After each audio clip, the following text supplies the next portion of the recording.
एक साल में 50 दोस्त बनाना बहुत मुश्किल काम नहीं है, लेकिन 5 दशकों में एक दोस्त को कायम रखना, यानी 50 सालों से एक दोस्त को हमेशा अपना दोस्त बनाकर रहना, ये मुश्किल बात जरूर है।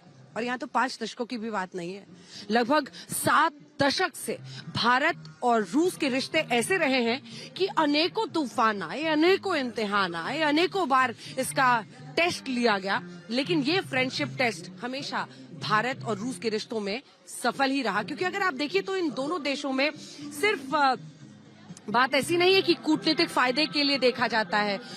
जो लोग हैं उनकी सोच है, जो एक दूसरे को लेकर मुस्कुराहटें चेहरों पर आती हैं, जो एक दूसरे की मदद करने की आपस में लोगों की कोशिश रहती है, उसका कोई सानी नहीं है। और यही वजह है, जैसा मैंने पहले कहा, कि एक साल में आप 50 दोस्त बना लीजिए, लेकिन 70 सालों से एक दोस्त के साथ वैसी दोस्ती रखना अगर इम्तिहान है, तो इम्तिहान में हम पास हैं।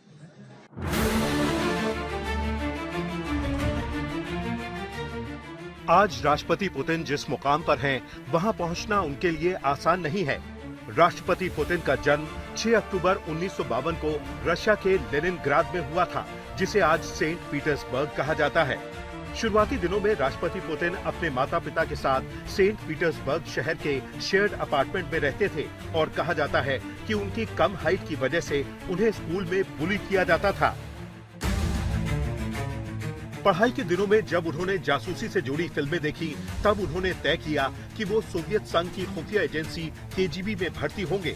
इसके लिए उन्होंने लॉ की पढ़ाई की और पहली बार साल 1975 में उन्हें सोवियत संघ की तरफ से ईस्ट जर्मनी में तैनात किया गया। उस समय दुनिया 2 धड़ों में बटी हुई थी। ईस्टर्न ब्लॉक कहते थे, जिसकी अगुवाई सोवियत संघ के पास थी, और दूसरा धड़ा था वेस्टर्न ब्लॉक, जिसका नेतृत्व अमेरिका और पश्चिमी देशों के पास था। यानी पहली ही पोस्टिंग में उन्हें एक ऐसे शहर जाकर जासूसी करनी पड़ी जहां खतरा बहुत था। पुतिन काम तो एक ट्रांसलेटर का कर रहे थे, लेकिन साथ ही वो खुफिया जानकारी भी जुटाने में आगे रहते थे, और इससे केजीबी में उनके काम की काफी चर्चा होती थी।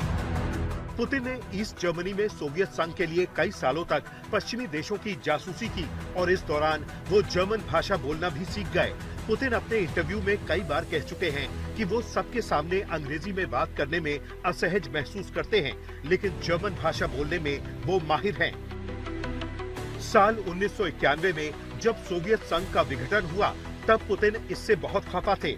पुतिन नहीं चाहते थे कि सोवियत संघ का बिखराव हो। उस वक्त पुतिन केजीबी से रिटायर होकर रशिया की राजनीति का हिस्सा बन गए थे।